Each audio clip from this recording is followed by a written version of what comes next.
Good evening, race fans. Welcome into what will now officially be the midway point of the LSRL Season 10. Race 8 of 15 officially passed the halfway mark at the start of tonight's event. Here for the Sweet Greek Grill 165 at Atlanta. And as always, got my co-commentator in the booth. Art, how we doing?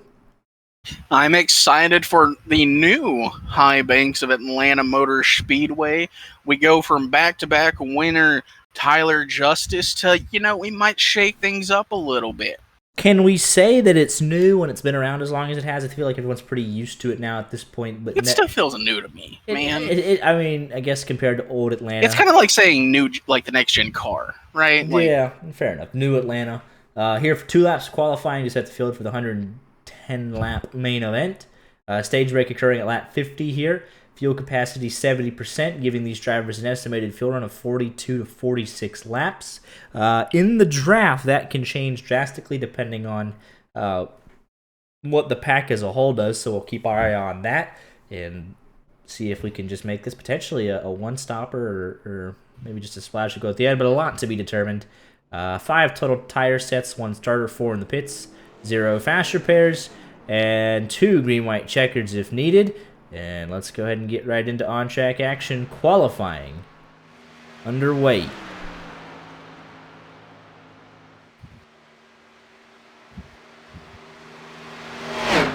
First couple of times being laid down. Glenn Murphy Jr., 33.13. Corey Blevins, 32.60. Ferguson at 65.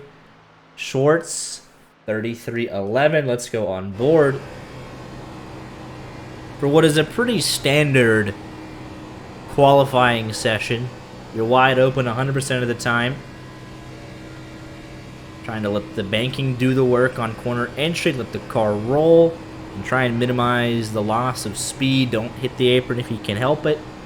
32.33, Glenn Murphy Jr. the time to beat. And Schwartz's second lap will be good enough for P3 tentatively. Joshua Lawton, his first lap goes 8th quickest.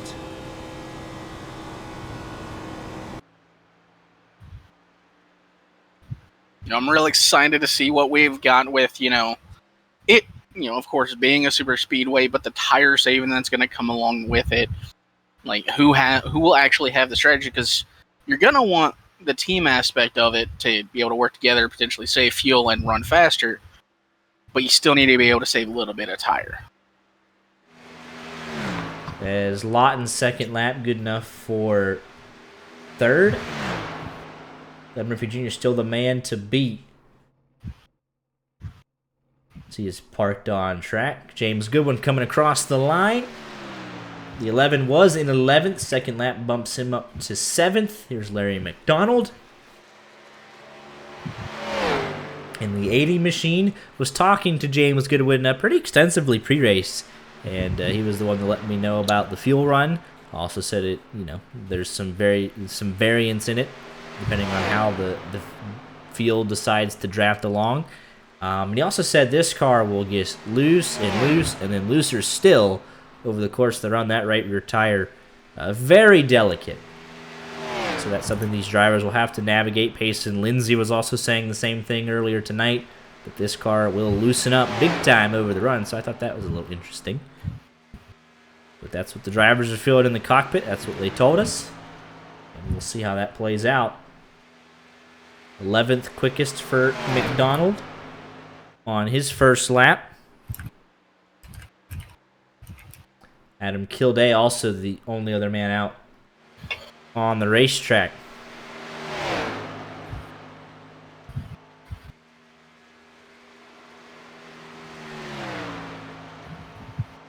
His first lap good enough for 11th, the quickest McDonald. Completing his second lap. 32.68, 32.47 goes 8th quickest, and on board for Kilday to finish out qualifying.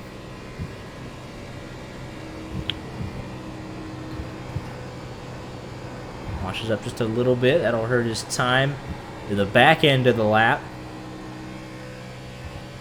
I think he'll be able to improve here. Second lap A 32.75. He'll stay 12th quickest. Can't believe we have Ryan Tiller in chat asking if anyone's going to give a loan for a new wheel. I forgot. Brother, you can't be... What? Yeah, he's got wheel problems, so that's why he's not here tonight.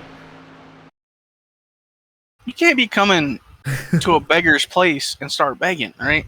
We already do that. We already ask for money, all right? On your own corner. But 20 drivers here tonight for the Sweet Greek Grill 165.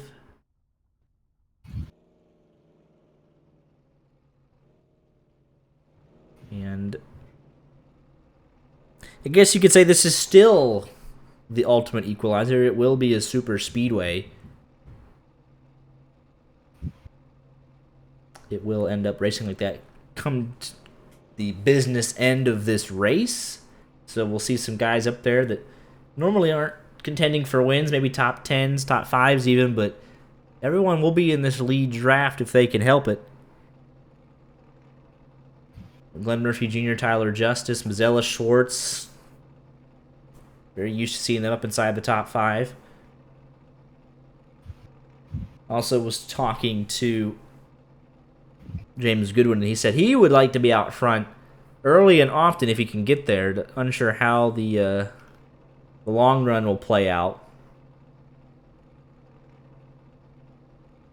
especially with these cars getting loose. So he wants to be at the front, try and stay out of some trouble. And we're just waiting. You definitely want to be able to lead lines here.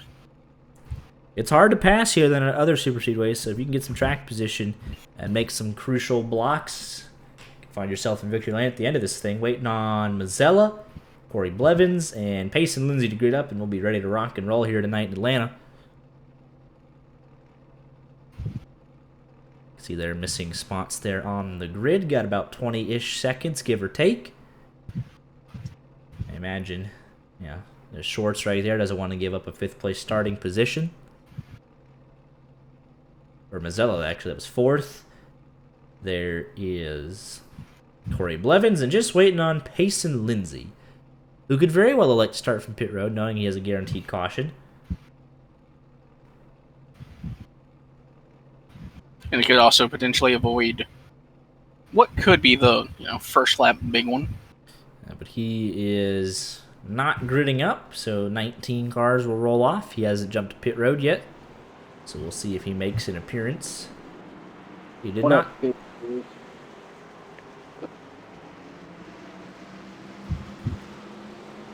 See, this is why we should have joined the booth. Were we not in the... No, we're not in the booth. Oh.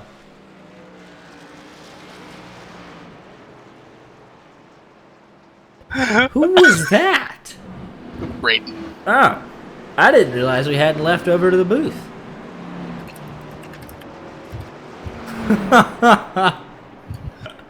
How about that? Oh, he's getting a Moza. Ryan Tiller bringing it out. You'll love it. Which one is it? Great investment. And there's Pace and Lindsay. Oh, we gotta make some picks to win, by the way. Mine's already been made. Give me Cade Ferguson. Give me the man that I'm gonna pick every time he shows up for a race, Tyler Justice. All right. Well, here we go.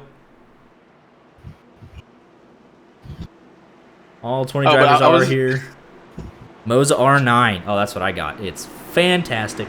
I was gonna say Ryan should have just shown up on controller. He's in a points battle. He's trying to, make the championship. But here we go through the Geico restart zone. Glenn Murphy Jr. field in hand, and we're underway here tonight at Atlanta.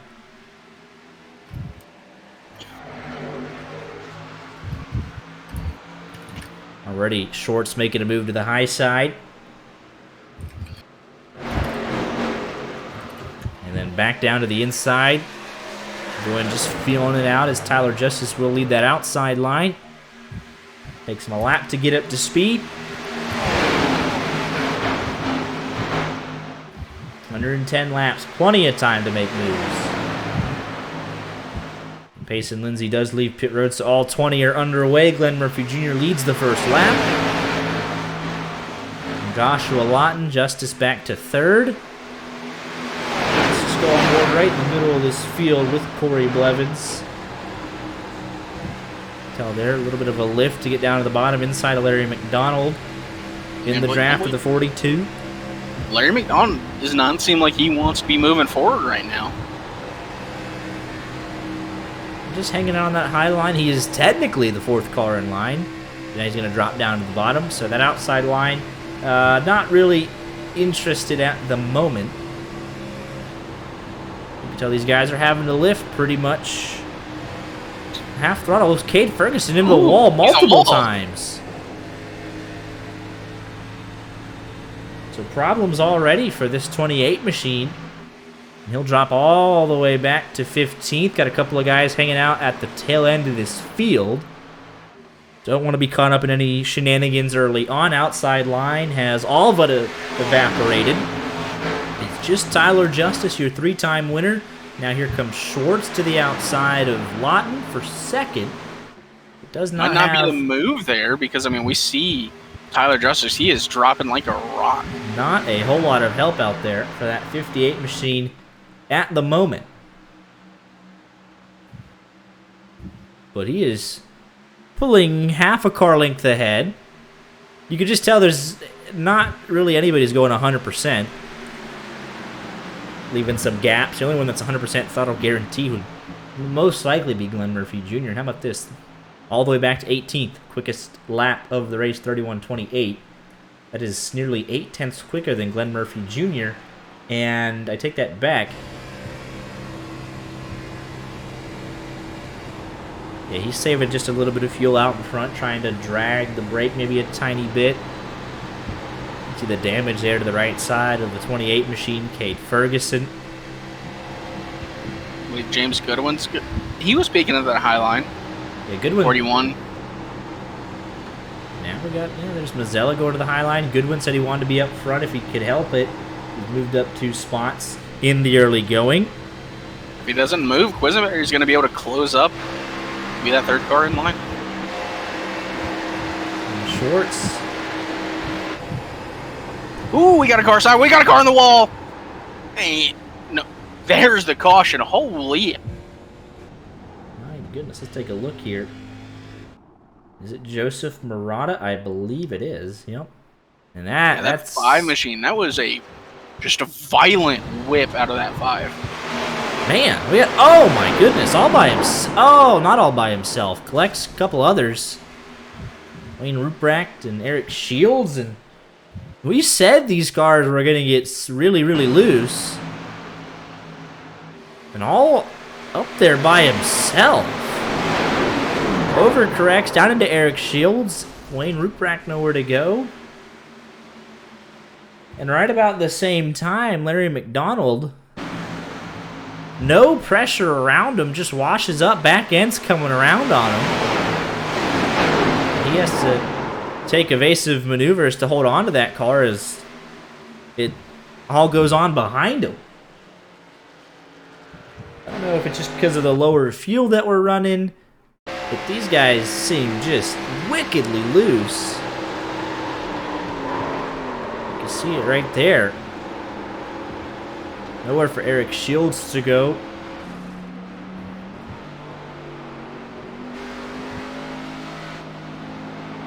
First yellow of the night. That'll kind of make fuel a new point for the stage. And let's take a look on board here with 71 Wayne Ruprecht.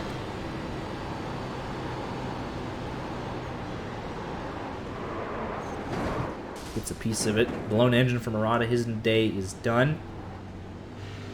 Eric Shields has significant front end damage, so need a lot of horsepower here, and not the kind of incident you want to have. Half the top 4 have stayed out. I can't believe it was getting that loose this early on.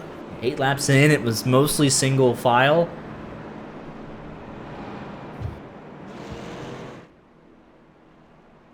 And like we saw, not an isolated incident. 2 cars were getting loose in the same corner. It wasn't just, oh, Murata had something happen, but we saw just, like, Larry McDonald very loose just ahead of him, so it's not, oh, it's just a... And potential issues there with, Cade Ferguson. He snapped into the wall. And this should be the one to go. Eric Shields not going to be able to make it. So he'll go a lap down. He's not done. Murata is done. But Eric Shields might just want to bite the bullet, knowing he's the only man a lap down. Try and get as much damage as he can fixed and just ride around. But the odds that he goes another lap down, even if he goes back out under green pretty high, he'll be well off the pace. So his race kind of ruined before it even got started. Tyler Justice with a double pit to make sure that he can make it to stage. Might as well. Top 4 stayed out. Everybody else lap 7. Tyler Justice lap 8. And Shields and Murata still on pit road. So I think you learned a lot there. These drivers would have. In that 8 laps, like, well, it's, you know, we knew it was loose, but that is just, if you're not on it the entire night, you'll be going around, it looks like. So we'll see how aggressive they want to play it. And it's not even like they were being overly aggressive. They were mostly single file, leaving a car length and a half, 2 car lengths of space between each other. And they still went around. Pace car is off. Glenn Murphy Jr. back down through the Geico restart zone, and we're back underway. Tyler Friesch did not get going in the 42. Going to kind of jumble things up behind him. Outside line, Joseph McGill didn't really get going. Goodwin dropped down in front of Friesch. So that outside line going to need to get reorganized, and Lawton is going to be the one to try it. Schwartz, Quisenberry, and Mazzella all up in the high side. Ooh, Quisenberry loose off the front of the 41 machine. It's going to have to be a big checkup, nearly 3 wide. I think we had a car on the wall further back. That might have been Corey Blevins, I think. No, that was Adam Killed. That is one of them, but look at that 69 machine. Joseph McGill getting put 3 wide.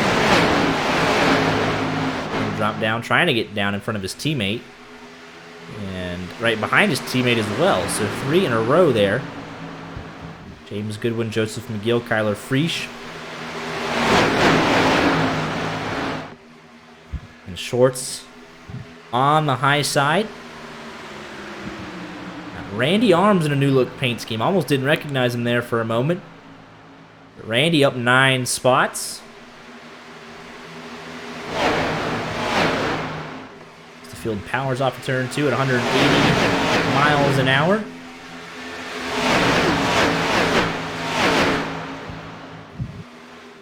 You see Tyler just... We're going to have 3 wide as Mazzella's going to the outside. 3 wide is very sketchy here, especially through the tri-oval, because it narrows quickly.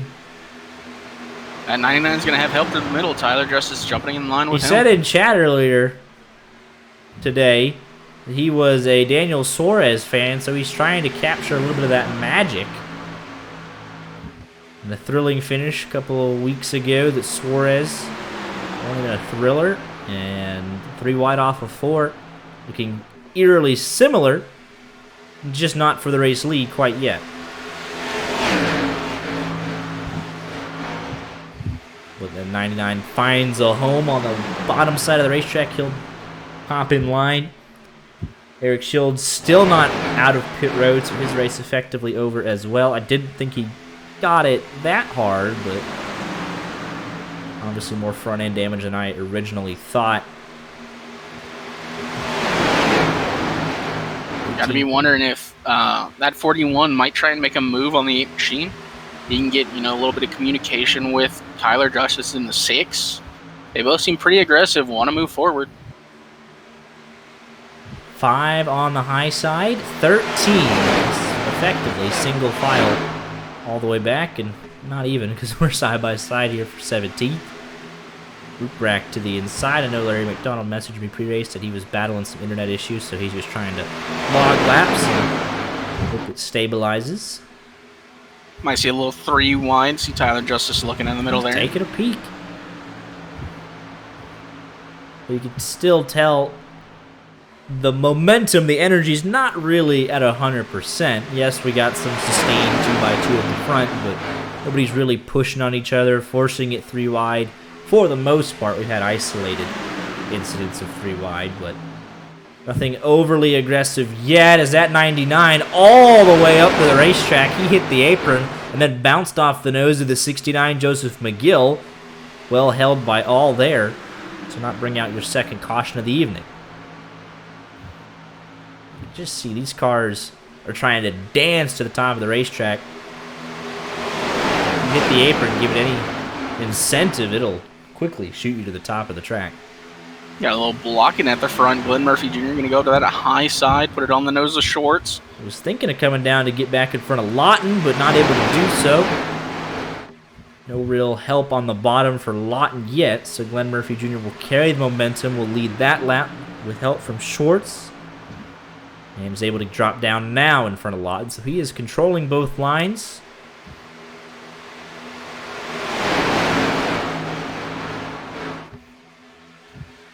Very Jean Girard-esque. Shortest way around the racetrack, he gets a little bit of an advantage. Corner entry, momentum slightly with the high side on exit if they can sustain a push. That 40 has stepped up his help.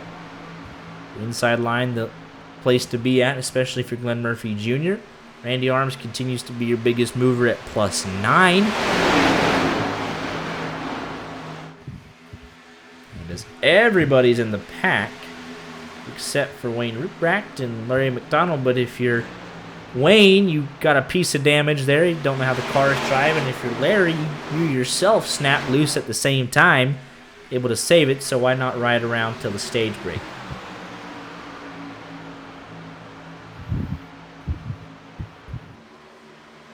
McGill washed up the hill a little bit.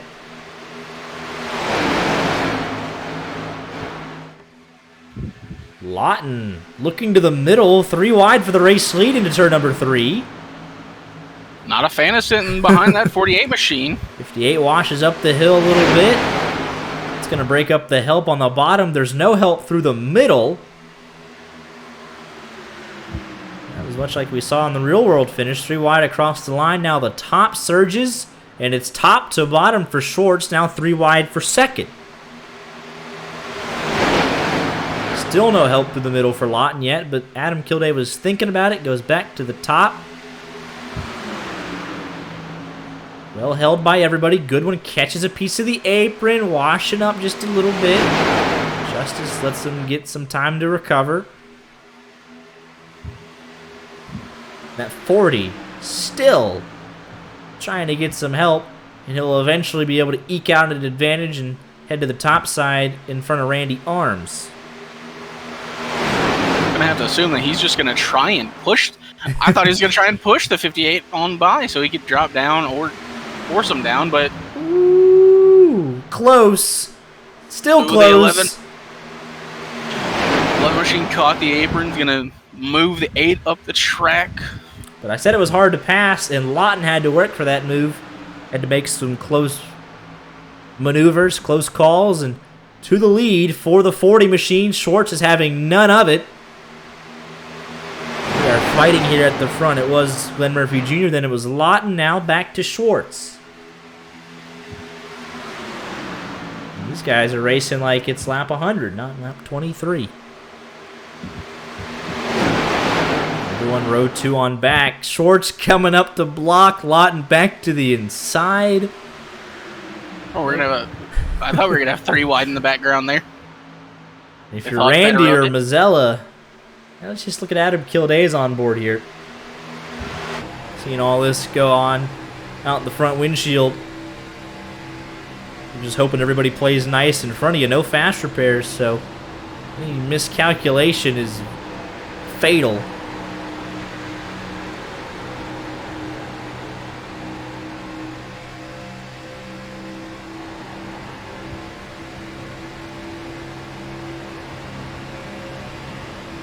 And the 71 machine, he was very close to keeping it in the pack, but I think he will now finally drop off. Second behind Scareboat. Larry McDonald another 3.5 back from that. Yeah, look at the hands here on the 99. Oh, look at the hands on the 69, the 85! How on earth are we still green? What in the world? And it's not over yet. Back that one up. We just happened to get a really good shot. And then, the 69 loose into the 85, back in front of the 42. So we got multiple cars sideways. The 85 kept that thing pointed forward. And we got Corey Blevins up, stuck against the wall. No caution. He's going very slow in a dangerous part of the track. As Larry McDonald and Wayne are going to now work together, but what happened to Corey Blevins?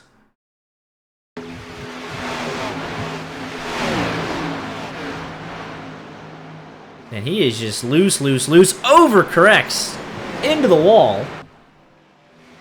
And we got Joshua Lawton flying down pit lane. So, it's... Oh, and he's loose. Still loose. 48 doesn't actually hit him. But what on earth? We got a caution. Yellow was out. We got Mazzello around. Tyler Justice, I think. Completely destroyed in the back bumper. But look at these cars dancing around. Oh, and he's just going to get into the back of the 41, into Glenn Murphy Jr. Payson Lindsay not able to check up in time. This setup, I'm very glad I'm not out there. I've never seen a handful like this.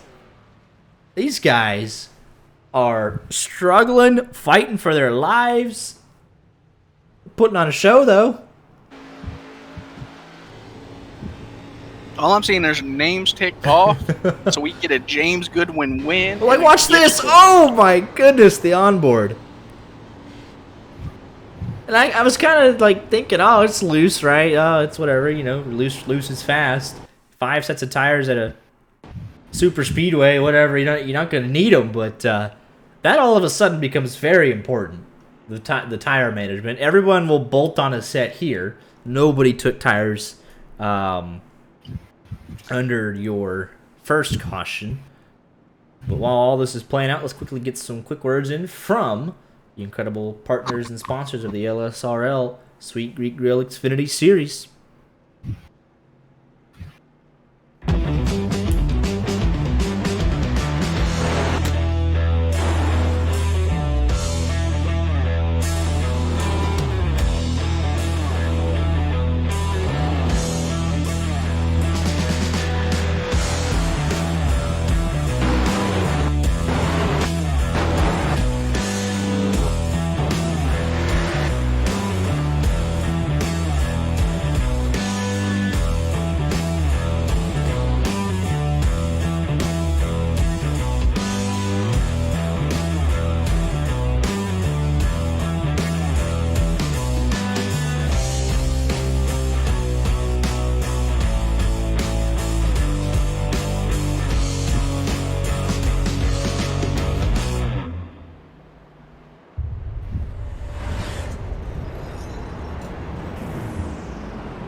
Thank you to Butt Kicker, Wilder Graphics, The Cleaning Authority, Sweet Greek Grill, Sim Racer Hub for their incredible support of the LSRL series of leagues.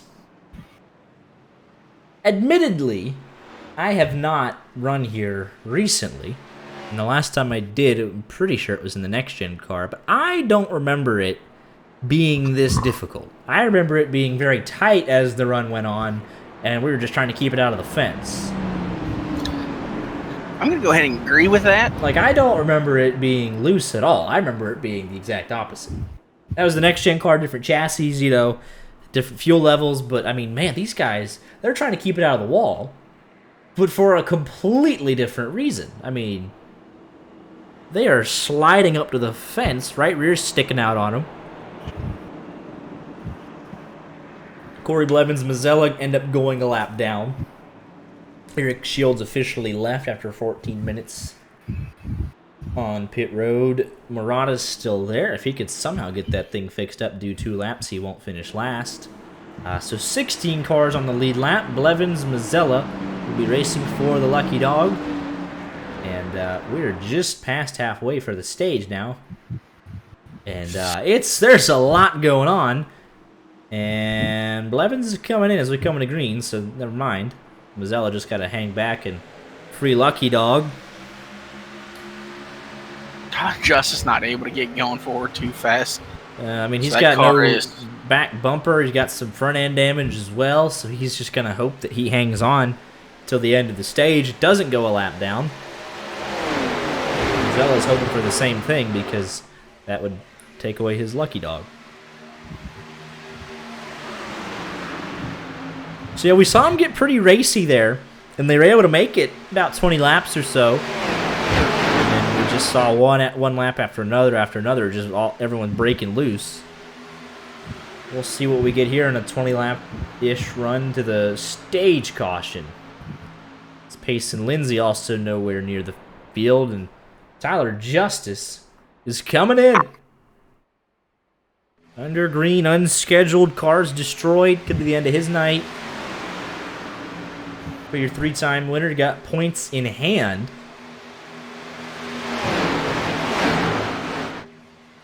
Knowing it's a plate race and knowing he doesn't have the horsepower to compete might just be cutting his losses.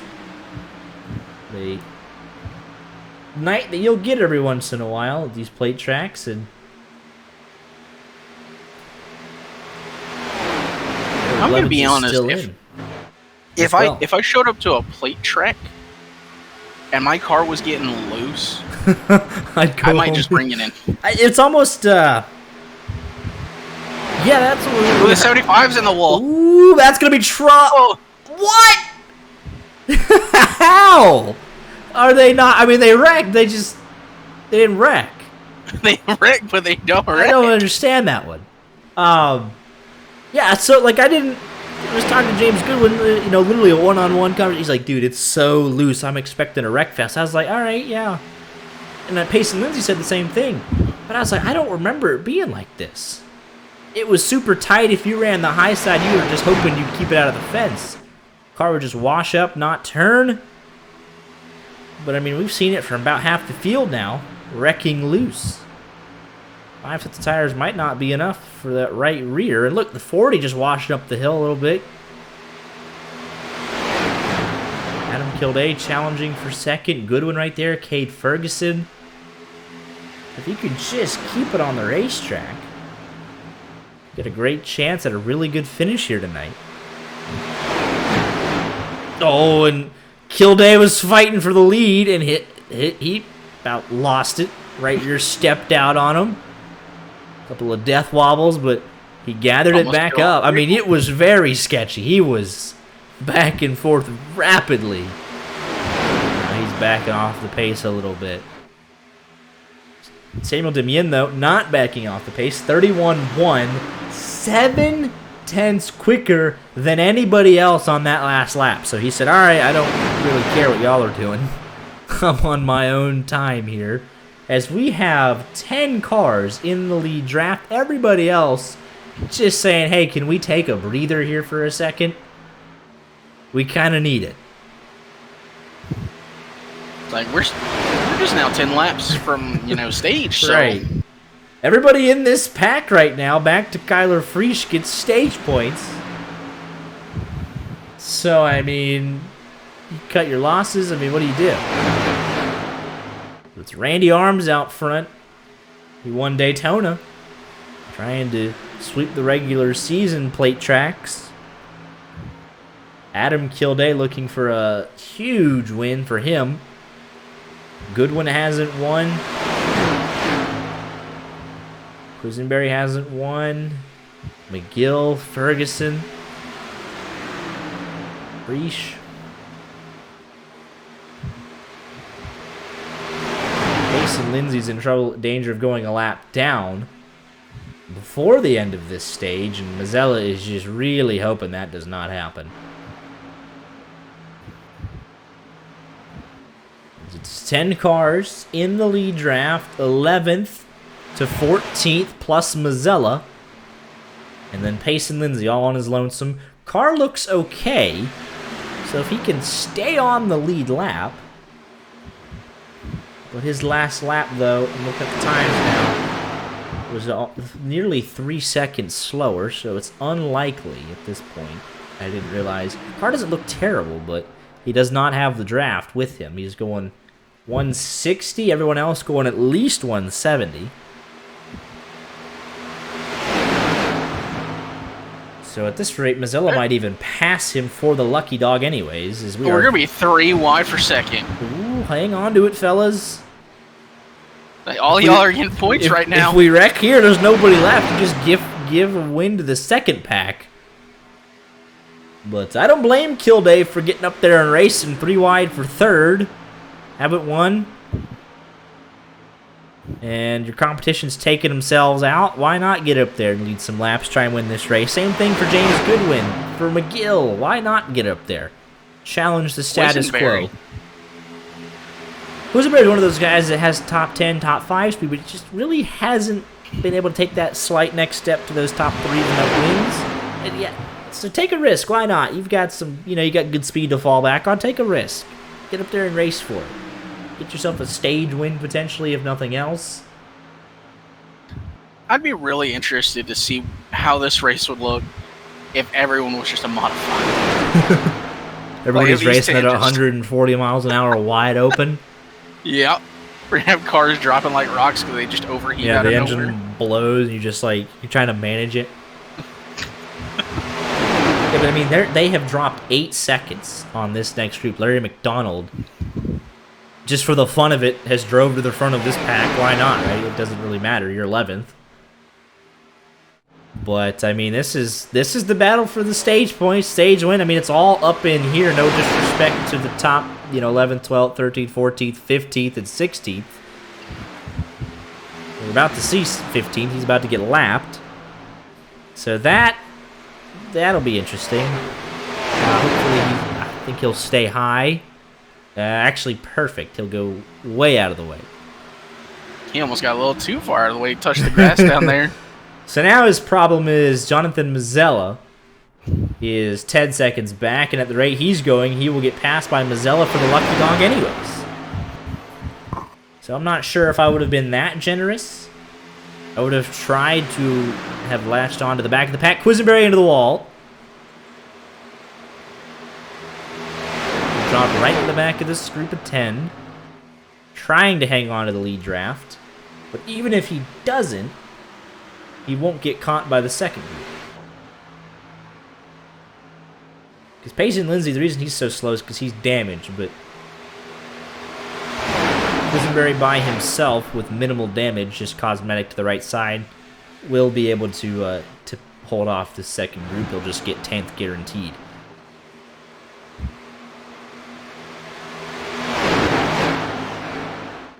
So, I mean, he's still, he is half a second back. He'll have to push it. I don't know how much you want to push it on these tires, but he is now back in the draft anyways. So, back to the top 10. Sam Damien trying to go 3 wide by himself around the outside. Let's just take an interesting look at this. It's not a... Oh, they're banging below him. Here comes Adam Kilday, Lawton. Oh, man, it's tight. Let's just take a look at this from the Skycam point of view. You just see that lead pack. It's like a bunch of little ants. And it's how much of a gap they have to everybody else. You see that little dot exiting 4. That's Payson Lindsay. Mazzella trying to catch him. And there's a better view of that. Back up front. That's where we want to be. But 2 laps to go in the stage. It's been shorts from Lawton. What does Randy elect to do? Kilday very loose on the inside. Not a lot of help, if any, on the bottom, so Short's just going to stay up top. Randy not going to have anywhere to go. Got to make it back around. Randy could be thinking about 3 wide. Lawton going to cut that possibility off, though. Kilday has been very aggressive. We'll see what kind of move he makes. We're coming to the last lap in our only stage. See Lawton getting loose there. Quisenberry actually has got around free, so he's no longer even in 10th after hitting the wall a couple laps ago. White flag for the stage. And the caution will be instantaneous because this is the top 10. There's no need to wait. It's Corey Blevins finally back out on track. Goes another lap down. And it's a drag race down the back straightaway. How good's your help? Right now, that's with the top 58 and 8 working well together. Almost too well as Schwartz in front of the field. Loose up into the wall. Race over. Lawton's going to win the stage as they scatter 4 or 5 wide behind him. The caution never came out. The caution's now been manually thrown. They're wrecking again. Look, oh my And God. Schwartz will limp to 10th place across the line for the stage. He gets 1 stage point, and that's it. And there it is. He towed. I mean, that's it. He went for the stage win, and he got nothing. Jeez. Oh, my goodness. Wrecking loose is... Oh, we're wrecking loose. No, literally. Wrecking loose. My goodness. Jonathan Schwartz. From the lead. Say he's got great help from Randy. It was a little too much. Gets on his back bumper. Packs the air going into 3. Loose all the way around. And he doesn't get hit. But then he overcorrects up into the wall. How Sam Demyim does not get hit here, I have no idea. On board with Sam.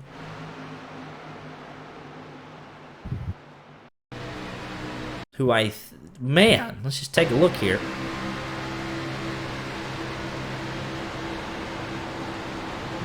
I mean, you'll see it all right here. Even the 40 was loose. Oh.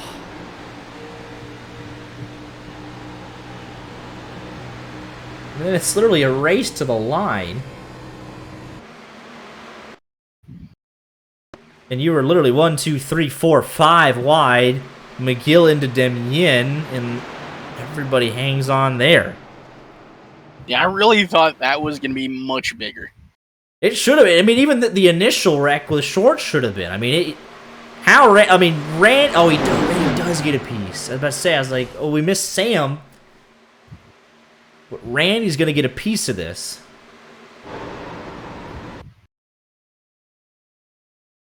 But he's just helping him out down the back, gives him a nice push, trying to help him win the stage, or at least get him cleared so he can make a move. Not touching him. They're all loose going into 3. He backs off as much as he can. Gets a shot. Lawton to win the stage. That we do know. I think second comes down to Randy and Kilday. Look at Kilday just on the bottom. Trying to avoid the wrecked car so it's all fair.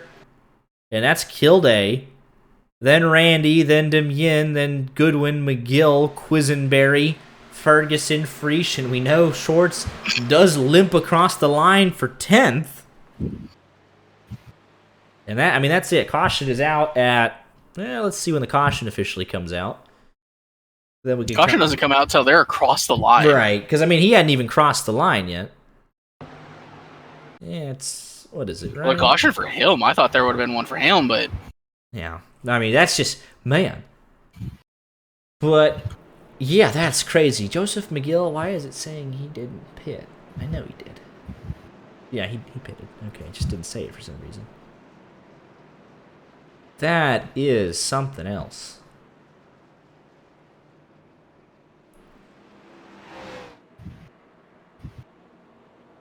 I just don't understand why this has turned into an ice skating rink. I don't know what happened.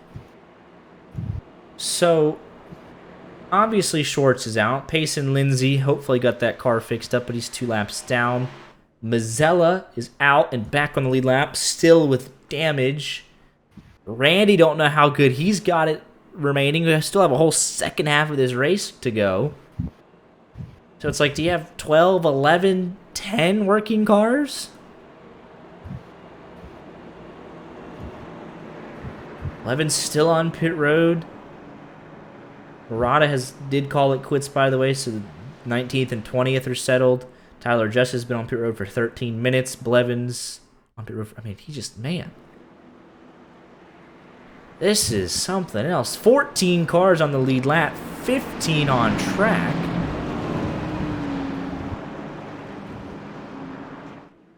And here you go. Pace car is off.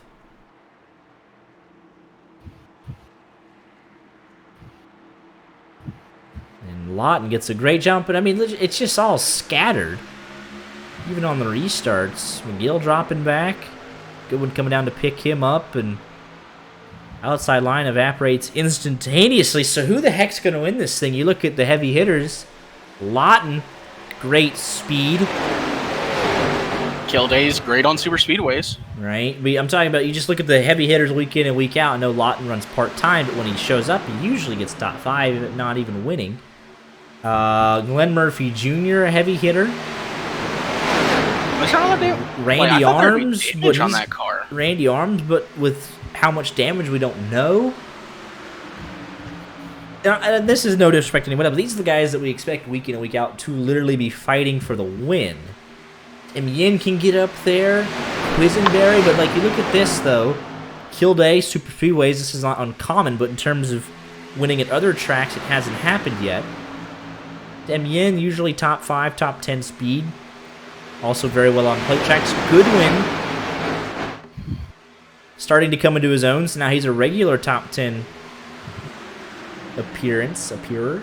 Joseph McGill. I mean, this is a golden opportunity for him. Larry McDonald. Freesh. Zinberry. Ruprecht. I mean, you just don't know how this is going to end up. I'm rooting for Goodwin because Ryan Taylor said he would gift a sub. If he should do it anyways. He really should. But it's like, if Glenn Murphy Jr., Joshua Lott, and Randy Arms, if those three get to the front, do they control this race just because of the experience they have? You just kind of wonder that. And we say it every time we come to a plate track, because it's true every time. What do the guys that aren't up here as often, how do they handle it? What do they do going for the win? How desperate are they to get to victory lane?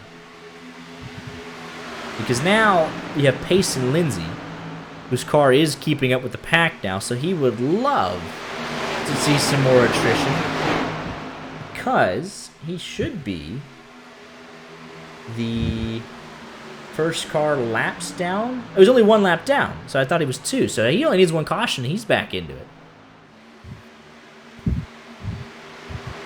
So I just don't know how this is going to end up. He's not out of it.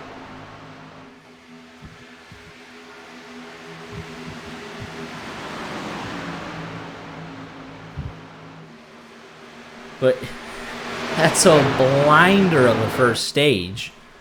So I think everybody else, we don't always see it. It's like, oh, we have to go single file. We have to take it easy. Not if you're Glenn Murphy Jr. or Cade Ferguson, but you think everybody else will just like, all right, let's just ride around and try and be there at the end, because this is just insane.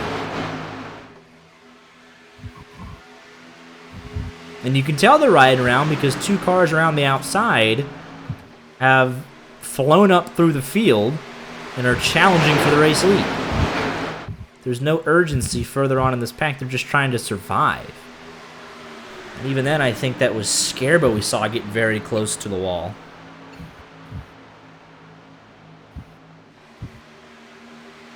Randy's car seems to have stabilized. I know he looked pretty rough on the right front, but it looks like he's okay. Spent a minute on pit road, so I guess that crew did what they needed to do. So we'll see as it plays out.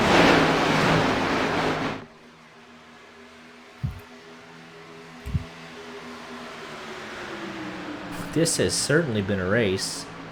Corey Blevins is back out on track. Schwartz has called it quits. Blevins will pass him in 11 laps.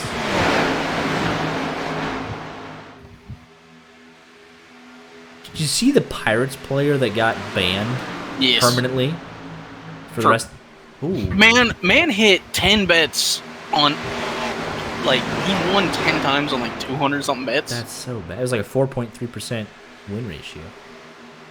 Or winning percentage. 4.3%. Corbin's got the locks of the day. So Larry McDonald, he was having some internet issues, and he had to drop to the end of the pack there, and he did lose it. So that's killer for him because he was running a really good race up until that point. So hoping he can get back in contention.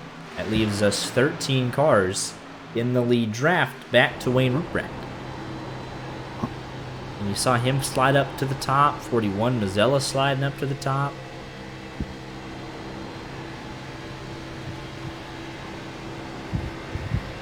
I don't think they want to race side by side, though. That'll kind of take him off the pack a little bit. It's 13 cars on the bottom. And technically 3 on the top. The top 2 way up at the front. And Ruprecht is technically running the second groove. Probably just trying to get clean air on the nose. And not wanting to run anyone over should there be a big checkup. That I understand. But first to 13th, 1.3 seconds.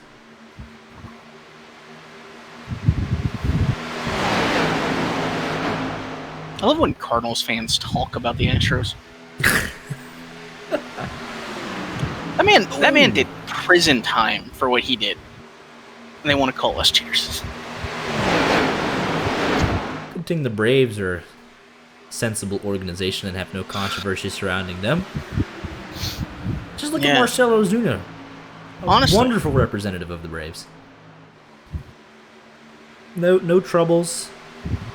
Just out here to play ball. Just hitting nukes. I mean, listen, dude. He's their best player on the team this year in terms of hitting. Production? Nah, the Braves are great. We talk about every team. Except the Astros. I'll dig up dirt from the 1920s, alright? I'll find out what your best player was doing. We won't get into that on this stream, but that'll be a podcast episode, maybe one way down the line. No one wants to know the story of Cap Anson. I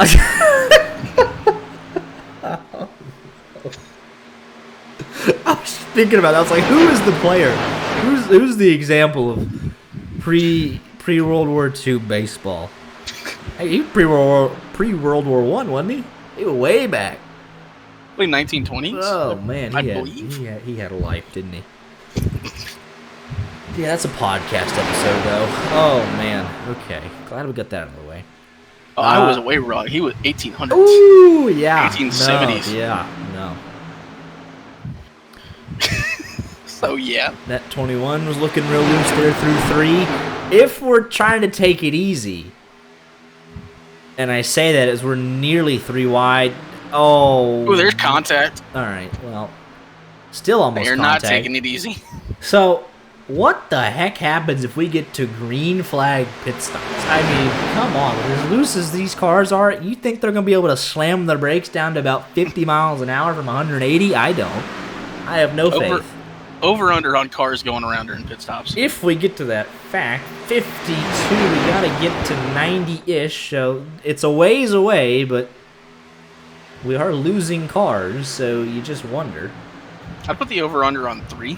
And by the way, that would be with like 20-ish to go. So, like, that's the money stop right there. I mean, so I am begging for that to happen. But all of a sudden, they've got pretty racy with 13 cars. So, I don't think so. Somebody's going to lose it. Get really loose, overcorrect, and it's just going to be a bad day for like 2 to 3 others.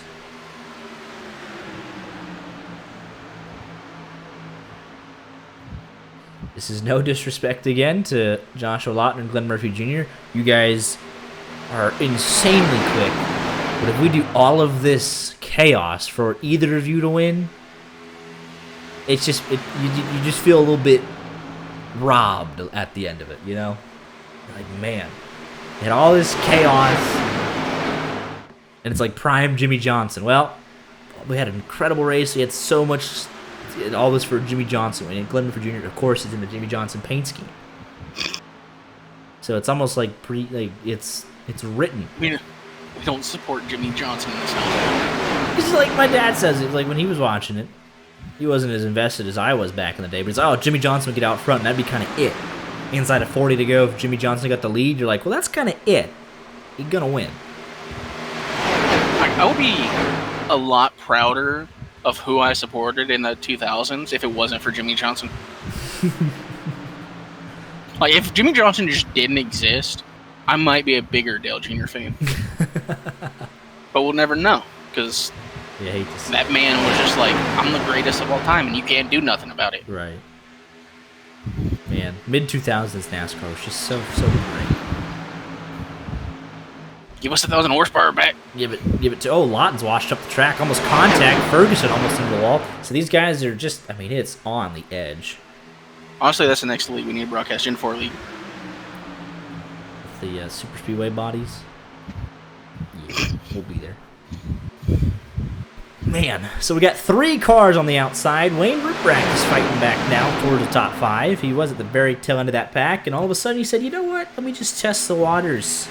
And it's not a bad idea because you don't know how green flag pit stops can shake out, so why not try and get yourself some track position before that? It's only 15 laps away, so it's, you know, it's 20 laps, it was 15, so... No, I gotta say, I'm very surprised by Glenn Murphy Jr. still, whenever he gets side by side with Lawton. I mean, they are side by side going into these corners. They're not and you leaving see that a whole lot of room for air here. Yeah, and like that car on the bottom, it wants to. Yeah, it does not want to stay on the bottom. That 40 has slid up a couple of times. The 40, the 85. Oh, it just looks uncomfortable. Oh, the 28. That's the second lap in a row he's done that. Oh, the 71. Ooh, off the wall. Oh, into the. Oh, see, it's uncomfortable to drive. Oh, McGill, way up the hill into the. Pace and Lindsay, they hang on to it for now. If I'm Pace and Lindsay, I just drop to the back of this pack because you're the lucky dog. You can't afford to get yourself an incident. Even a bump draft will end it for you. So there's no point to be fighting this. Oh, that's 71. He's going around. Oh, killed into Tony Scarbo, Mazzella, Cade Ferguson. Big problems. Got the caution, but Jesus. Pieces flying everywhere, and it just looked unstable. I was getting ready to say, Catherine Legg, when she was qualifying for the Indy 500 a couple weeks ago, she said it was almost scary to be in that car. It was so on the edge. I don't want to go back out again. That was in qualifying. This is a race. You don't have a choice to just park it. I mean, you could. Yeah, but it's... Oh. Hey, that's how we got Ricky Bobby. That's true, but yeah, I mean, it's just, you saw what happened. He's on the high side, and it just washes up the hill. Right rear steps out, loose. He doesn't overcorrect it like we've seen a couple of times. He's still fighting it, and he just bounces off McGill and into the wall. Scarbo, Mazzella, Ferguson, nowhere to go. And I believe Tony Scarbo is going to end up with a blown motor for his troubles. I think. But here we go, on board. And we got everyone coming into pit. I'm really curious. We've seen like the life cycle of these tires and how loose it gets. Right. I believe we are now good on gas, or at least very close to it. Right. Like within laps. I wonder if like they still potentially stop again if they don't. They go green. Yeah. Because, I mean, we see them. They just get wrecking loose. So the 71 blown motor and Scarbo blown motor. Mazzella, Ferguson heavily damaged. McGill gets a piece. And James Goodwin, a 10-second stop. Freesia, 10-second stop. McGill, a 10-second stop. So that is planned by the Atomic Motorsports guys.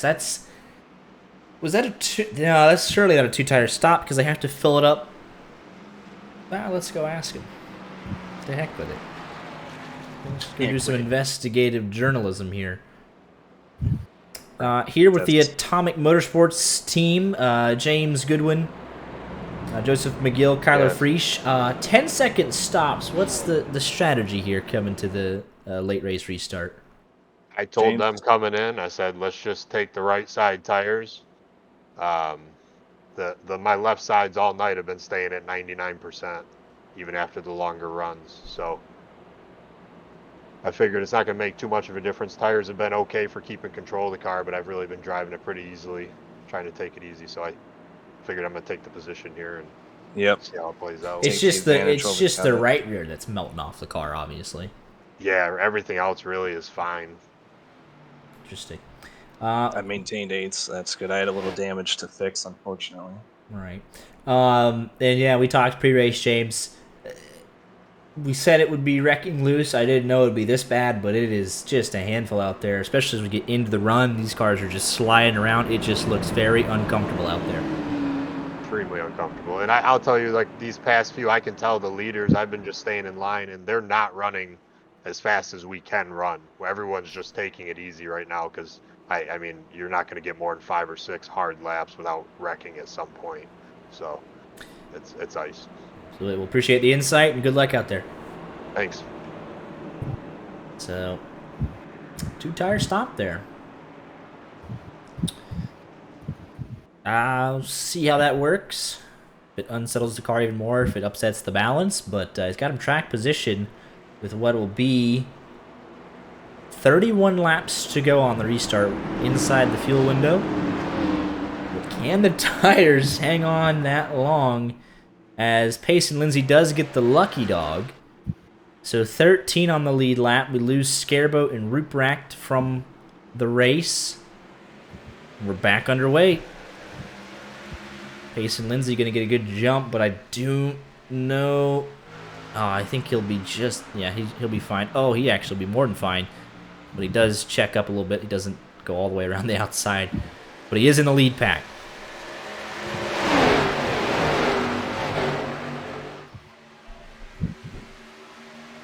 Come on, Goodwin.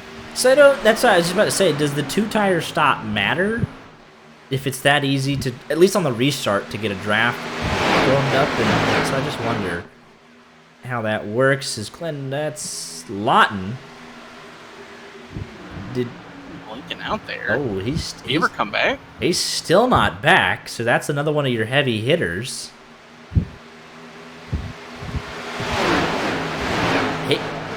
I think he's gone. He's still not back. Hasn't popped up yet, but Yeah, I'm waiting for the. I'll bring up the overlay here. Still not back. Was in the lead of this race. Inside of 30 laps to go, and still not back. So it's safe to say that he is not coming back. He could reconnect, but he's not coming back in the lead of this race. He's still in Discord, which is the strangest thing. I see him in Discord. So when you look at the heavy hitters list, it is Glenn Murphy Jr. and Randy Arms that have previously won. Demien has also won one race, I believe, at Talladega a couple of seasons ago. But in terms of multi-time winners, it is, since we started broadcasting, it's Glenn Murphy Jr. and Randy Arms. Getting racy in that little second back. There it is. Lawn finally connected. Upload, Disconnected. packet lost. Multiple laps down. So we got cars going around in the back. Pieces flying everywhere. And the yellow is going out. to be McGill. That's the 2-tire stop. Does Larry McDonald get him? Jade Ferguson was also involved in this. I think Randy loses his hood there. It doesn't look like... And McGill probably gets the worst of it. But let's see here. The far chase will tell you the story. I think he just packed so much. Yeah, he just snapped loose up into the fence. Cade Ferguson, Freesh. Cade Ferguson loses his hood. Randy, I think, is actually okay. It's not the biggest wreck in the world. Everyone involved should be able to continue. But with damage, obviously. 26 laps to go. If you're involved in that wreck, do you bolt on a set of tires? As Lawton is not back yet, he does not get the lucky dog. Scarbo is out. Ruprecht is on pit road. The lucky dog goes to Corey Blevins in 16th. 20-something laps down. You got a chance. So this is... Just one more lap into it. It is. It'll help him catch the other guys. I don't. It'll help him catch Ruprecht, Scarbo. He has plenty of time to catch them. It just gives him a lap of security. The 24, 23 laps to go on the restart. With Adam Kilday out in front.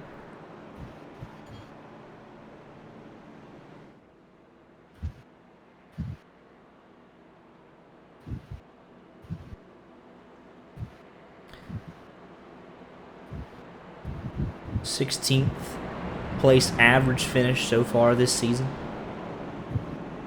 But he always performs well on the super speedways.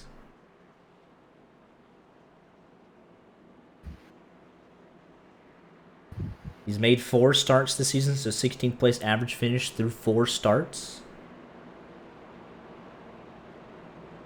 Guys at the back, more damage to fix, tires potentially. Lights are off on the pace car. It will be 24 laps to go. 12 cars on the lead lap. I still believe in Tyler Justice. He's been on pit road for 35 minutes. So it's 12 cars on the lead lap. And Corey Blevins logging laps to just get some free spots. So 13 cars remaining.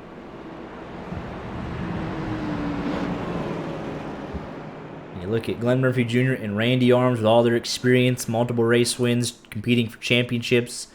You expect one of them to rise to the top and try and control these lanes at the end. But they got a lot of guys around them that haven't won at all or in a very long time that are going to try their hardest to deny them when it comes down to that last lap. So, it's 12 cars left. There are some storylines going to be written here tonight. And I am very excited to see who comes out on top. I'm still pulling for James Goodwin. That would be popular. I'll take the extra 250. I picked Cade Ferguson to win. He ended up like lap 3 on the wall, but he's now 6th. I think Tyler Justice heard me say that he still has a shot because he has finally left. So it is Corey Blevins logging laps. Wayne Ruprecht, the only other man on pit road. So at most, we could have 14 cars on track if Ruprecht elects to come back out. But he had some engine troubles, so I don't even think they'll get it repaired. Kilday gets a good restart. And all the momentum is with the bottom through 1 and 2. Yeah, and how much damage does McGill or Freesh have? Looks like McGill's dropping off already. So he did get the worst of that last wreck.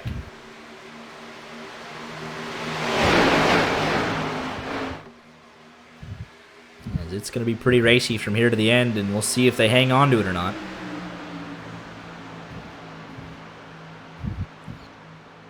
You look at the Speed Zone conglomerate, though. Speed Zone Esports Xfinity team. Glenn Murphy Jr., Randy Arms, Samuel Demien. And that top lane, the first 2 cars consist of Glenn Murphy Jr. and Samuel Demien. 4th car in line is Randy Arms. So that is going to be tough to break up. If they can get hooked up here at the end. They got to survive to the end, but if those 3 are in the line, then that's going to be could be ball game.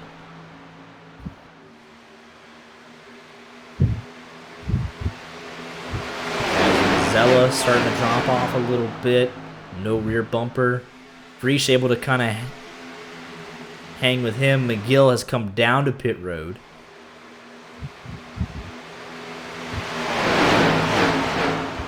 Because even if that 85 a kill day, if he goes to the top, it's not like the 21's going to follow him. I mean, look, the 21's trying to get underneath them. Contact! Ooh. I would say that 21's not going to help that 85. 21, like, getting really aggressive with the 85. We're going to have the 75 in the mix. So that gives Speed Zone 2 on the inside. 85, 75, not teammates. Gonna have to work together. What, 20 laps to go. And these guys, you heard James Goodwin say they weren't really running as hard as they could. That'll start to pick up more and more. And can the guys that haven't been running 100% all night, can they keep up? Will they be caught out? It is genuinely impressive. Lawton says, popped the breaker. From the lead of the race, Goodwin around. Quisenberry hard in the wall. Oh my goodness. Taking out 3 more potentially. Cade Ferguson towing to pit road. The 2 tires don't look like they held on. Quisenberry goes for a wild ride. And yeah, that 11, he said he was just trying to survive, but just loose. And 3 more fall by the wayside. Man. And who, like, how much damage is on the front of this 75? I know it was upside down, but how's the front of the car look? He might have... Yeah, alright, never mind. There it is. Left side got some as well. So, that's going to probably do... Sparks coming... So, yeah. Let's see. Might have gotten away with one there, but... if you got a set of tires, now's probably not the worst time to come bolt them on. Corey Blevin's going to win this race. Corey Blevin's going to win this race. If everybody ahead of him just DNF'd, we'd have to wait for him to go around and finish. Could you imagine? If they all wadded up here on his next restart and everyone blows their motor, then it's Corey Blevins, or you tell Joshua Lawton to turn the brake, somehow fix it, get back in, and he's got a shot. But it is 5 cars currently out there on the racetrack, and everybody else is trying to get repairs done. And Larry McDonald is the first off with fresh tires. It just gets a significant difference, 77 to 92. We'll see. I mean, look at this. Damage to be fixed. Obviously, Goodwin was in the wreck. Damage. Quisenberry damage. Payson Lindsay's been damaged since lap 20. Ferguson towed. So it's 10 cars left.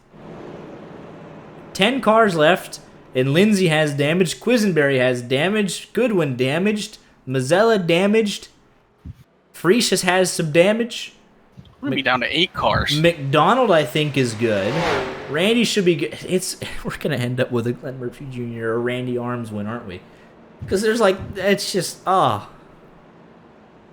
fact that we have more people watching this than on the track right now. Yeah. So, and it's not to say that Glenn Murphy Jr. doesn't deserve this win. He's keeping his car in one piece. He has 6 top 5s in the first 7 races. So if he wins this, very deserving. It would just be a little boring. It'd be like, man, you got 6 top 5s, just let somebody else have one. But like I said, especially now that there's 8 cars, because Goodwin and Quisenberry have gone a lap down now. This is like, with 15 cars, 13 cars, you're like, all right, there's enough chaos still out there to kind of offset the experience. But now you have Glenn Murphy Jr., Demian, Randy, 3 of the top 4 on the same team. They are going to look to control the end of this race and bring it home for the team. And that would leave Kilday fighting against them. Frisch is damaged, trying to help. Lindsay is damaged. McDonald, I think, is okay. And Mazzella. So it's kind of just the team affiliations have come into play here at the end of this thing. And that's not to say they won't wreck each other, but Or just trying to get to the end. But there's 4 cars on the outside, 6 on the inside, 8 lead lap cars, 2 a lap down. Great restart for the 48. They leave their third teammate Randy out to dry a little bit. Yeah, but Mazzella literally 8th place, no rear bumper. Just trying to, been on pit road so much, trying to fix damage a minute at a time, and they still haven't found a rear bumper.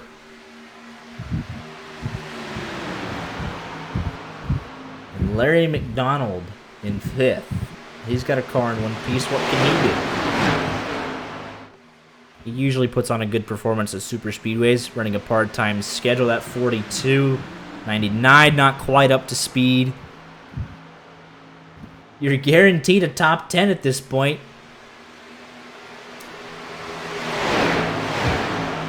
$15 laps to go.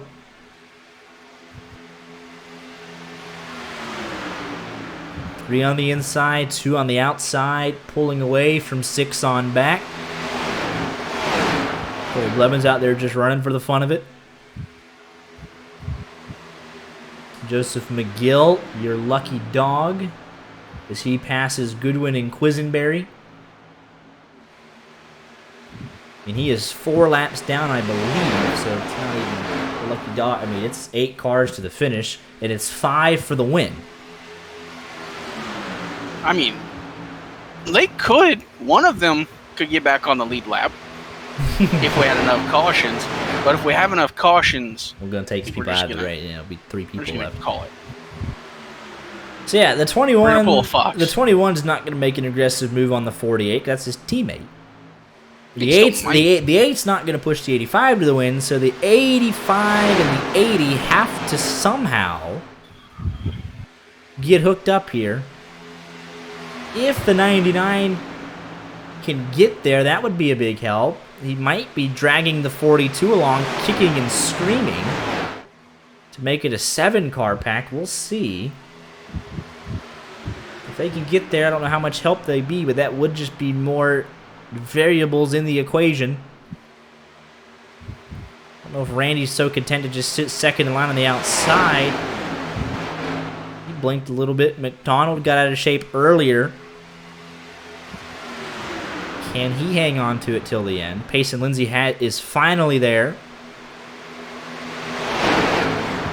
Mazzella dropped off, but running a guaranteed 8th. Not the worst thing in the world. Corey Blevins has passed Lawton with that lap. He will get to Cade Ferguson by the end of this thing. 11 to go, and it's 3 by 3. It's double wide, 3 rows back. There we go. Freese trying to close, 4/10 back. A little engine that could. No need to save anything now. Coming to 10 laps to go. If you can get in that lead pack and get up there and mix it up.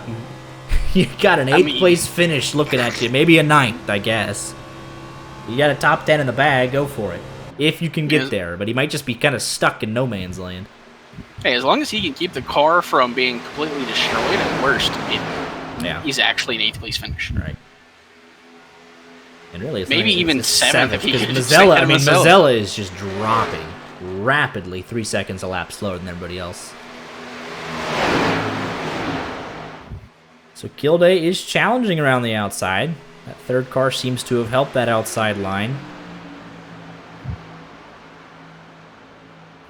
He's just now 3 car length. I mean, he's just slowly closing in.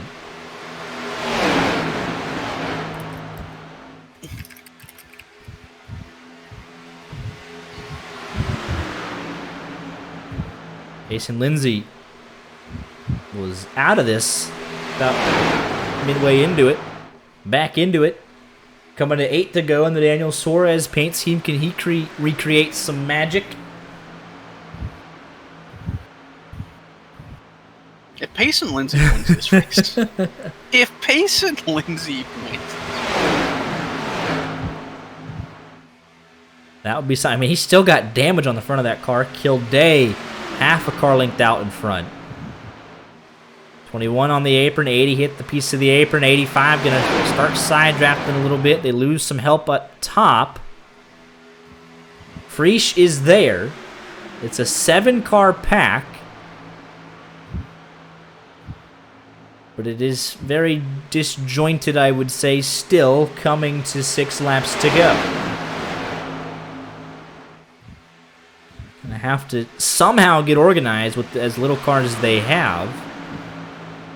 And try not to lose control of the race car. Pushing to the end, the 85 is loose, kept his foot in it, he doesn't care. Checkers or wreckers for him 100% of the time. You're not going to unseat that 48 and 21. Those two are going to be working together the rest of the way. So it's going to be up to everybody else to somehow work around those two. Pace and Lindsay going to go up, try and be a difference maker on that high side. McDonald, they just swap spots. Honestly, one of the cleanest swaps I've seen. 85, half a car length ahead. This was the last lap. It'd be a dead heat, but he'd have it by a nose. Yeah, but what do you do if you're Larry McDonald and Pace and Lindsay? You're third in line. How do you affect the outcome of this race? Reese dropping back just a little bit. Corey Blevins is now up here in the mix. No affiliations. But what does this 24 do? This car is not utterly destroyed, so he could get up there and provide some help with somebody if he so chooses. 4 laps to go here at Atlanta. They're just making it closer and closer at the line every time. They're just trying to see if they can get a tie. It'd be the finish this race deserves. But it's 4 cars up top, down the back, 3 on the bottom. The help has looked more consistent, obviously, with the 48 and the 21. That 80 sliding up the hill a little bit. The 85 bobbles every lap through 3 and 4. There's Goodwin logging laps to avoid losing some spots. 3 laps to go. Can they make it around? They crossed the line. It was 1400s last time. 1400s that time. That outside lane starting to lose a little bit of momentum. Coming to the business end, 2 laps to go. 85 gonna have to fight back, but he's gonna lose it all potentially. Washes up the hill. We're wrecking behind him. There goes Larry McDonald. They're going to get to 2 laps to go. No yellow. Heartbreak for McDonald. And it's an all but formality for Speed Zone. You know, Randy would love to clear this 99, make it a 1, 2, 3. Kilday did save it, but lost all his track position. There is literally 6 cars, 5 going for it. 21 was going to step out. But the white flag's in the air. Race is official. Here comes Randy. There is Mazzella, the lap car. Gonna go high. But Glenn Murphy Jr. trying to play defense. Has been glued to the bumper of the 21. Kilday trying to make a late move. Not gonna happen. And coming out of 4, it's gonna be Glenn Murphy Jr. Randy's trying to close, but not quite. Give it to Glenn Murphy Jr. It's a Speed Zone 1, 2, 3. Kilday and Pace and Lindsay round out your top 5. And Kyler Frisch, the last car on the lead lap, in 6. Oh, man. If Damien doesn't come up and door check the 8 trying to make a move for himself, I think Randy might have gotten it. Man, Randy was digging on the high side there out of 4. But they get it done. Glenn Murphy Jr., Randy Arms, Samuel Damien. That's how they're listed top to bottom in voice chat order, and that's how they finish race order. So that'll make the winner's interview pretty simple. As we'll get the burnout here.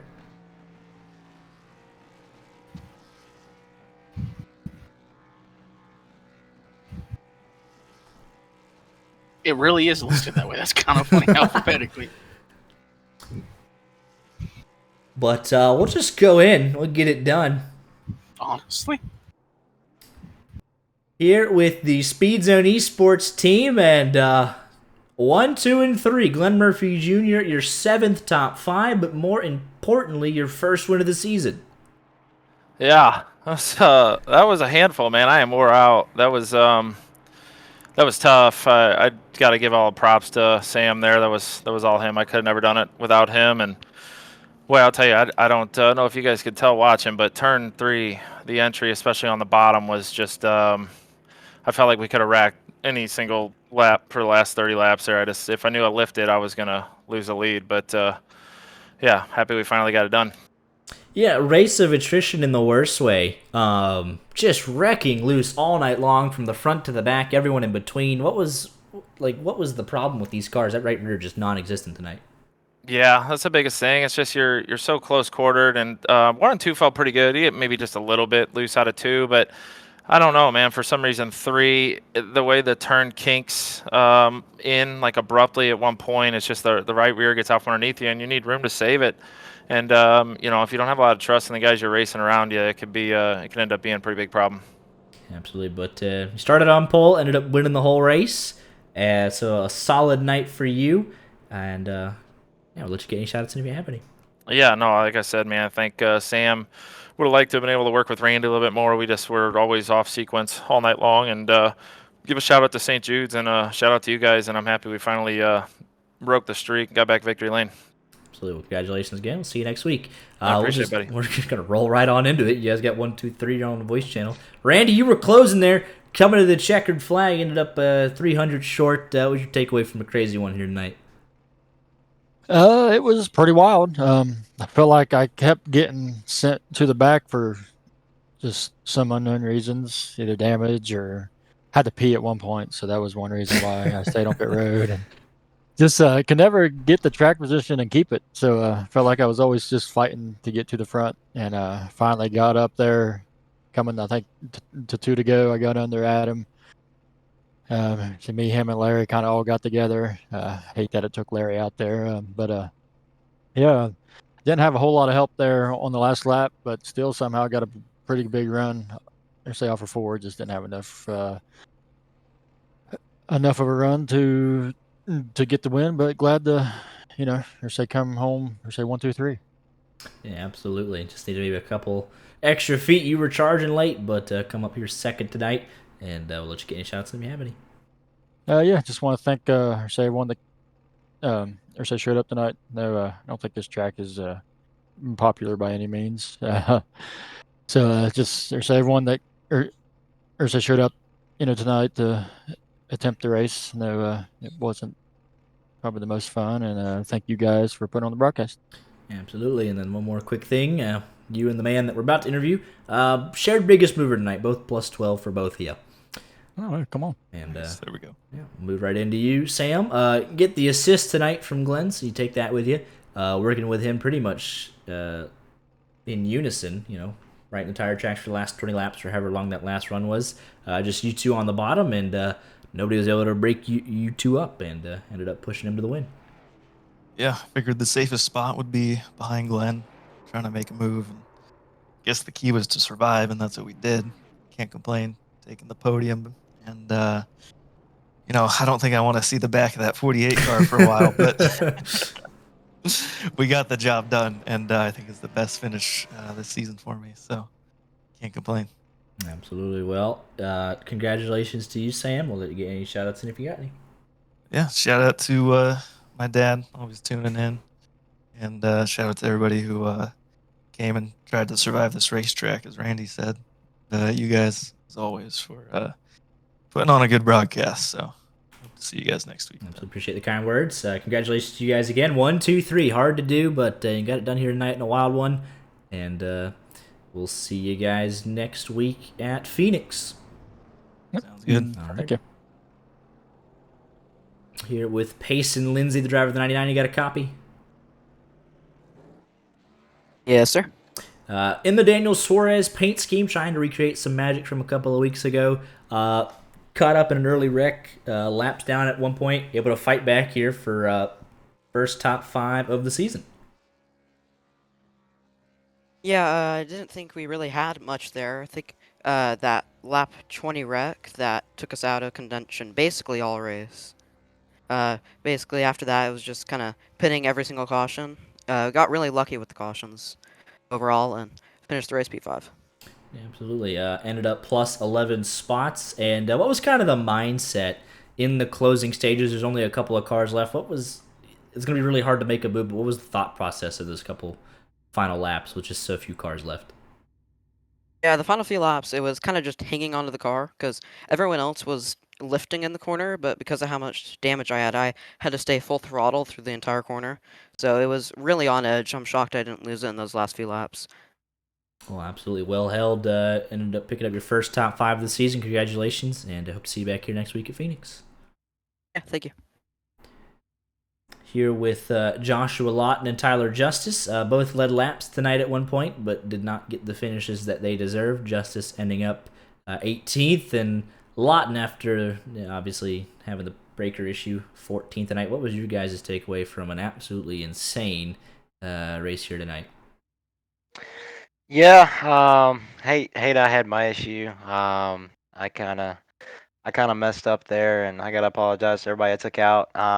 Just wasn't paying attention. I was looking at my rearview mirror, and we were coming off the corner there, trying to see what was going on behind me, and somehow I ended up on the outside of whoever was in front of me, and I ended up right hooking him. So, hate that all happened, and hate we tore up a bunch of people's stuff, but learn from it and go on to next week. Absolutely. And then Joshua Lawton had just taken the lead with about 30, maybe 35-ish to go, and then just blinked and never reappeared, unfortunately. But looked strong out there the night before that. Yeah, that was actually, I wasn't planning on running. I'm not a big fan of the Atlanta Super Speedway, but I'm kind of glad I did. That was actually pretty fun. The cars were getting pretty free on you if you weren't driving them right, and that's when I spun out there, drove down pit road, and so I kind of figured out what I needed to do there and got that stage win. Just wrapping the bottom as best I could, and I thought we were set up and in position to win it, and we took the lead, and I had the bottom, and I knew the bottom was going to be the place to be, and unfortunately, I had my portable AC on because it's a little warm here in California, and it decided to throw the breaker. So ended up in the garage tonight. Yeah. You'll have that, I guess, from time to time. But yeah, in all the chaos, you were the man that ended up coming through on turn number 4 and winning the stage in a wild stage finish. His shorts just goes around in front of you, and you get the stage win as a consolation, I guess. You get something. Yeah, Tyler was actually spotting for me a little bit, and I actually got in the corner and got a little loose on entry, and then I saw them like slow down, and he said that he was getting loose, and I just got back into it and tried to hit the bottom, and I don't know if we had actual car contact. I don't know if it was net code. I kind of seen the replay of it from the broadcast, and I mean we had plenty of room, so I don't know if he just overcorrected or if the net code sent them out that way. But unfortunate for him, we were having a good race. That was actually for Super Speedway. That was really fun. They were hard to drive. You had to be real patient on entry, not to get free, and get the tires too hot to where you just got freer and freer. And that's why I kind of thought the bottom was going to be the place to be, because running on the outside, you had to carry so much speed. You were just carrying it too free up there. So unfortunately, we didn't get the win tonight, but we'll be back next week and try it again. Absolutely appreciate the insight. Definitely a very free handling car tonight, and kind of set the tone for everything that happened. And we'll see you guys next week at Phoenix. All right, man. That's it. Here with Landon Quisenberry, finished something 15-ish laps down, and with the way tonight went, though, you pick up your 4th top 10 of the season. That was a race. I'm on like 2 hours of sleep, so I mean I'm a little grumpy about the way it finished. But like overall, it was a fun race. That's what Cade told me to say for himself, to speak for him and say he thought it was really fun, and I thought so too. I mean it was the only time I think this season where you're gonna see some of those guys like the 48, the 6, the 40, and all those guys that are. I know the 48 still won, but the only time that that they've looked like human. You know what I mean? Yeah. And They were like out there struggling just like everybody else. yeah, and they were vulnerable. So I felt like I did a good job just taking it easy. And then, what was it, 20 to go?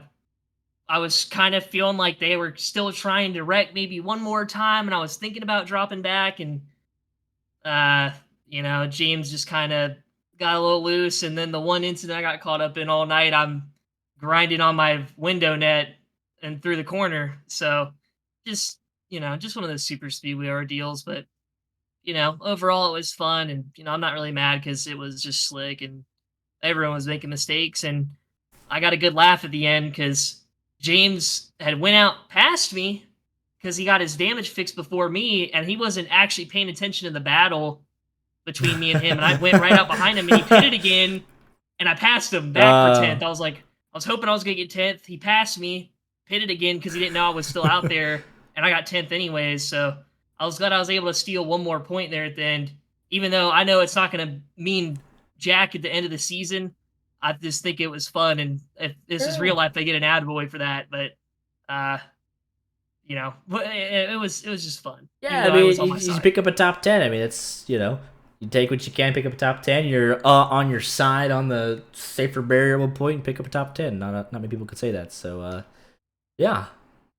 Yeah, can't complain when you cross the start finish line with the checkered flag flying. So, yeah, just picked up another tick for the stat sheet in garbage time, I guess, and we'll move on to wherever we're at next week. Phoenix next week.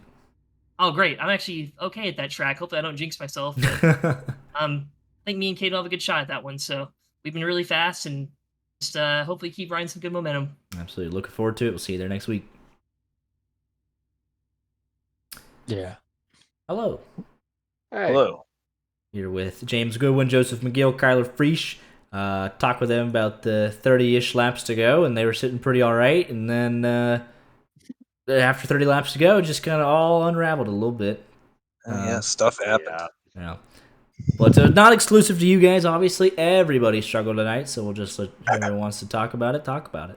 I mean, I just want to say I'm sorry to Quisenberry. I just ran out of talent, as Randy told me, and I have nothing else I can say to it. I was keeping it right there all night, no issues. It would get loose, but I was babying it for the most part, and I didn't think I did anything different in that turn than I'd been doing for the other 90-some laps, and it got loose and couldn't save it, and ended up going right up the track into him, and then that was it. And that's what we had talked about with that, under yellow, 30 to go restart. You said, I'm doing a nice job just taking care of the car, and it was loose, but I'm under control, and it's just all of a sudden, and again, you're not the only one, but it's just like all of a sudden it wasn't under control anymore. It comes completely out of nowhere. You can do the same thing every single lap, and if you just get in the draft just right, I don't know. I've noticed it's a big issue when someone pulls up behind you and you're too close to the car in front of you. It's like it just takes all the air it off packs the the car. air on the rear spoiler, and yeah. Yeah, it was. Yeah, I thought I was doing the same thing I've been doing for the other 90 laps, but it bit me that time. So I feel bad taking somebody else, and I think I took out Kate Ferguson too. So I took out half their damn team. So, and they're always good to me, so I feel bad about that one, but no intent there to take them out. Definitely, just one of those things, especially tonight when everybody was loose and out of control. Joseph McGill, picking up your first top 10 of the season though here in 9th. Yes, honestly, as unfortunate as the wrecks are, that helped a brother out big time. Ended up losing it going into turn 4. I think that was, I don't even remember at this point, but came around in 4th gear at 6,000 RPM, so I needed to pit. And, as like I said, as unfortunate as the wrecks are, caution came out, got all that time done for the repair, and was able to get back out and get my top 10. So I'm pretty happy on it. Good finish for me for once, and I finished the race without blowing my engine. So you save some money for the engine shop. Well, that's always good. And then Kyler Friesch, picking up your second top 10 of the season. Here's 6th place for you. Yes, sir. Didn't go too bad. I lucky my crash avoidance was on point tonight. It was pretty eventful right in front of me for the most part. I got to see 3 wrecks right in front of me. And then toward the end, Joe and I got together after he was spinning around and Had a Yeah, little I was damage. struggling, so that helped. Yeah, I didn't have as much damage as him, but it was enough toward the end that I couldn't push quite like I wanted. But through the luck of getting through all the wrecks before that, one up in the top 10 anyway, so not too bad. Yeah, you were like the 6th, 7th car in that 6, 7 car pack towards the end, and like I said, you had a little bit of minor damage here and there. Do you think that was holding you back from making that move to try and get up into the top 2, 3, or how do you think the end of that race played out? Definitely felt like it, yeah. Every time I would try to switch lines where I felt like I had a run on somebody, I'd just drop right back like a rock again. So I don't know if it was front end damage and how significant it was, but something was up. Definitely, but yeah, a wild one for you guys here tonight. And I know there was wrecks and scratches, a lot of stuff flying around. But 6th, 9th, and 11th. So at the end of the night, can't be too upset with the team effort. No, it was a good race by Top Sports. Try to stick together, so it's the result you get. Absolutely. We'll appreciate the insight, fellas. We'll see you next week at Phoenix. Thanks again, man. Awesome, man. Thank you.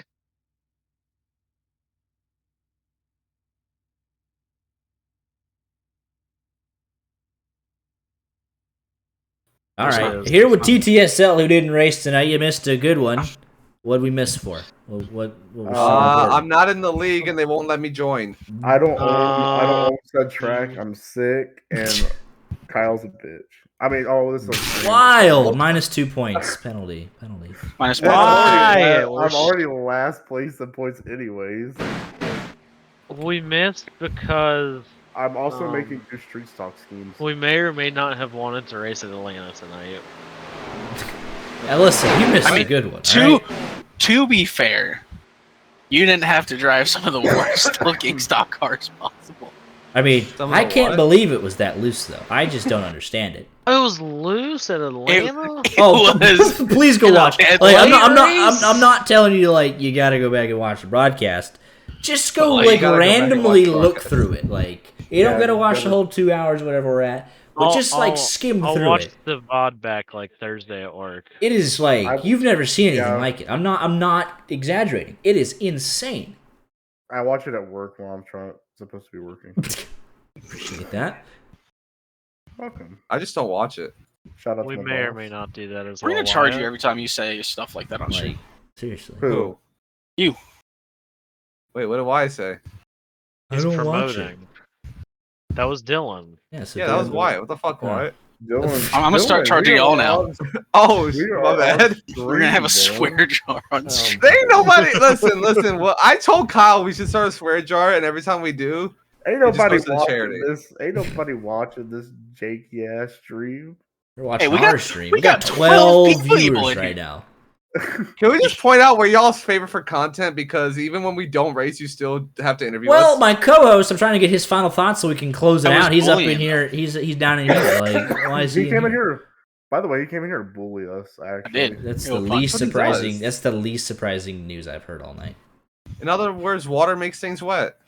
Technically, We've it also doesn't. wrecked about 100 times a moon car. And also, never mind. We don't I'm talk not about gonna- moon car here. But I'm not were gonna you on a put moon Tillers- car alt though? I'm not gonna put Tillers.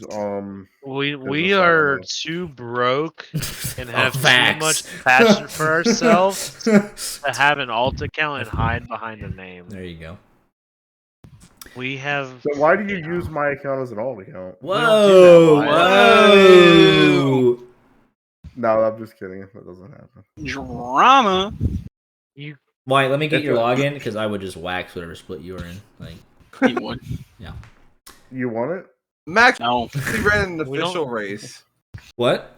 When's the last time you ran an official 2 race? weeks ago. I got second. No, it was last week. Was it last week? I did 87. It was last week. Daytona? All right. Yeah, you were. I got a second and a third. Wait, where?